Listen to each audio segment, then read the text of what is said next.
the NSS university level, college level officers leading their teams to the level of winners today. All the NSS award winners and accompaniers, their parents and friends. I am delighted to be here with all of you as part of the celebration of 53rd National NSS Day and part of the award ceremony of the state government. I too was a NSS volunteer.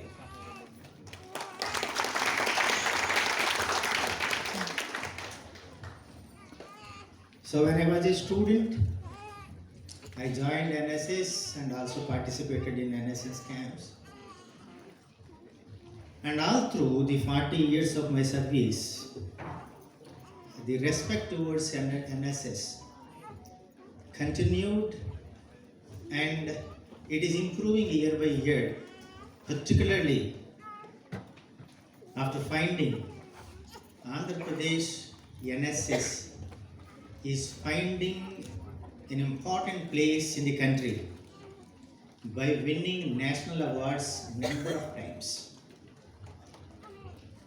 And at some point of time, I think every year we used to get 3 to 4 awards, national awards for the state. This is a wonderful achievement. I congratulate, appreciate the great efforts of all of you present here. Ashok Reddy Garu explained in detail the roles, responsibilities, accountability of every NSS volunteer and the kind of prospects you have to reach to the heights whatever that are arranged for this kind of activity. And I am very happy to know that in the entire country we have 39 lakh NSS volunteers. It is really a great milestone the NSS has crossed so far.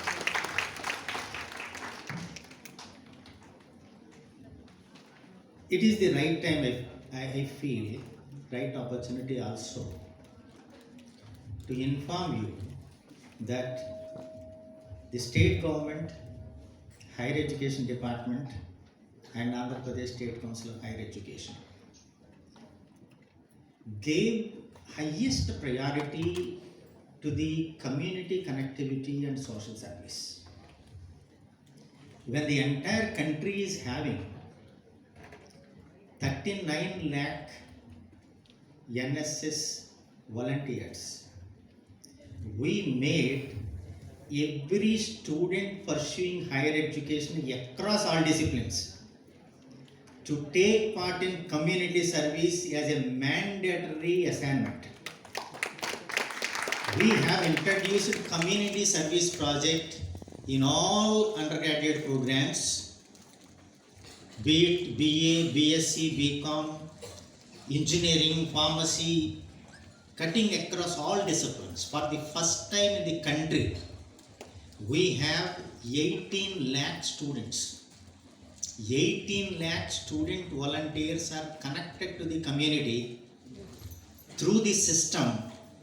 This is the only state having this size application to the society. Besides this, the government has established one board, an independent board with a chairman, community development through education. Dev Kumar is here, he is the CEO. Ram Kumar Reddy is the chairman of it. This is an intention that educational institutions cannot stand in isolation with the society. They have greater social responsibility. They have the unparalleled, unmatched youth power, which is having the capacity to transform the society, to energize the society, to motivate the society and to make the lives of the society in a very, very comfortable way and to promote standard of living, quality of living in the society. We should make use of this strength in developing the society. That is the motive.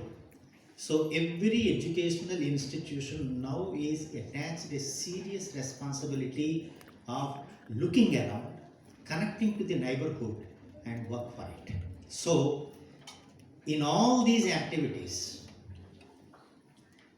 we believe and I believe NSS should stand in the leading position and lead all the students, not only the NSS volunteers registered, all the student community and including all the faculty, not only NSS coordinator, towards nation building, society building, community building.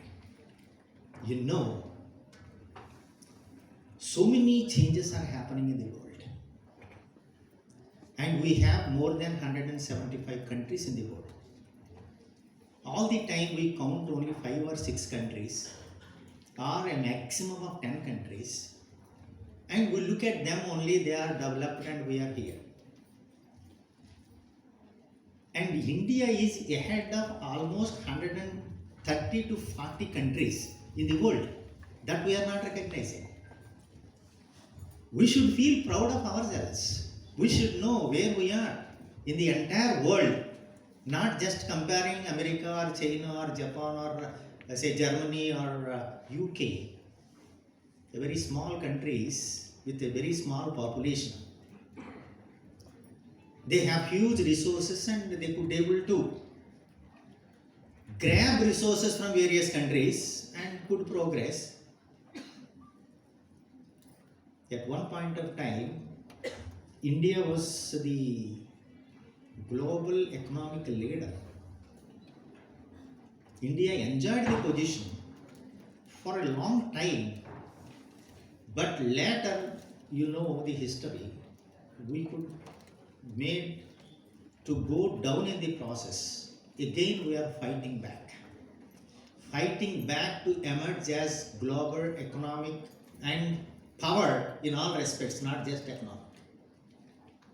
But we know that the population we have 140 crore population, and by next year you know India is going to be the first ranked country in terms of number of population, size of population, overtaking China.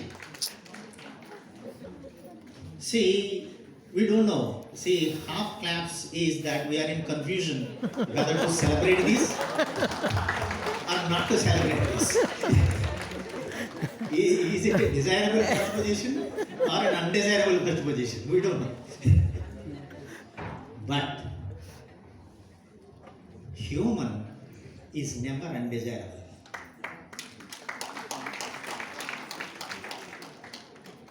The luckiest part that we have is that it is the only country in the world having large size of youth population.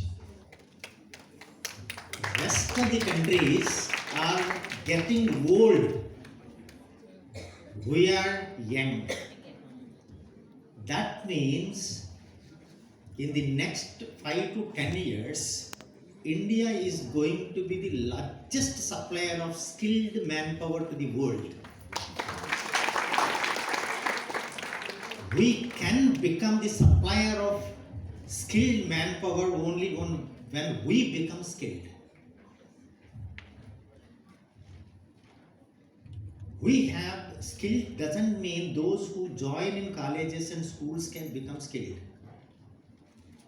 Fortunately, we have so much of inherited skills in villages we could see. There are so many innovations unregistered, unpatented, taking place in the rural country. Some IAM professor, Anil Gupta, He developed a institution called Honeybee, connected various people to go to the villages and find what are the innovations that are taking place and register. And they found nearly 7 lakh innovations which are unregistered, unknown for, undocumented anywhere in the country. See, we have rich heritage, rich skills. That is why the new national education policy telling us, learn what is Indian knowledge system. Indian knowledge system is not known to us.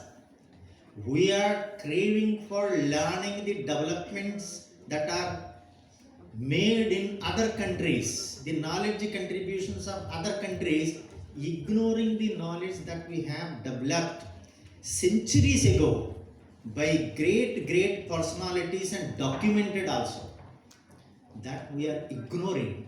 If we unfold, make the youth learn that knowledge, India becomes unchallenged superpower as far as knowledge is concerned. My dear youngsters, you are here taking awards today, mean you have already displayed your leadership qualities, your service commitment, your community orientation. That is now recognized and being rewarded. And you have surpassed in this process hundreds and hundreds of volunteers already registered. So I definitely take this opportunity to congratulate one by one. I cannot call the names, every one awardee present here for the excellent work they have been doing. That it is not sufficient. Looking at the status that we have in the country, we have large number of people struggling to eke out their life without having any assurance for tomorrow. And we have large number of people in the country. Only 10 to 15% are affluent, could able to manage themselves. Large number of middle income group is there, fighting to catch up to the next level. But a sizable population still, they are living in the past. They don't know how to understand the world, how to make a better living, how to identify the resources available to them, and how to utilize those resources. So, in my opinion, the major responsibility of every volunteer is to educate the people, convey the people the right way of living, how to protect themselves and how to promote themselves as human beings. This is the important task that we have to make it. It is not just the knowledge that you have in the schools and colleges that can make you to do better in the society. You have to learn many things. You should have absolute clarity before you talk to somebody else. You should connect to them, make them believe what you say. Then only you can reach them. The service elements which are designed by the national bodies and state bodies, you have a mandate. The NSS means you have to do these monthly works. They are good. But now the responsibility is you have to move out of the box. Try to understand the real problems being faced by the society. Real problems being faced by the individual smaller and smaller groups, communities. We have to address them. Despite 75 years of independence, still we have tribal communities living there, excluded from the society, without knowing what is the development, and they don't have access to education, health care, and all basics that we feel. Without that, we cannot live even for a day. They are leading the lives totally. Can't we make some help to them to catch up us our development process? Can't we drive them to the mainstream economy, mainstream life? It is not making tribals urban, not necessary. Facilities to live comfortably is important, and they should also know what facilities they need to have. There, your NSS volunteers should play a vital role, reach to the groups which are unreached so far, reach to the thoughts which are not reached so far to the people, and try to understand the central government, state government, NGOs, international organizations which are offering so many services yet free of cost. Only thing is they are looking for some connectivity. We are unable to give that connectivity. Try to read, try to learn, even for the NSS coordinators I am addressing. Try to collect those bodies, whether it is Bill Gates, whether it is say Ajit Premji's, whether it is Tata's, whether it is so many philanthropic organizations are there with huge money. We are unable to connect them to the societal groups, the needy. There must be some group which should work on that. So try to explore the opportunities that are there internationally, globally, nationally and regionally. All state governments are spending thousands and thousands of crores, but value is not generating because they are not connected rightly to the right people. We should play an important role in connecting. That makes a lot of difference in the society. So I congratulate once again all of you. Thank you very much for the opportunity given. Very nice of you.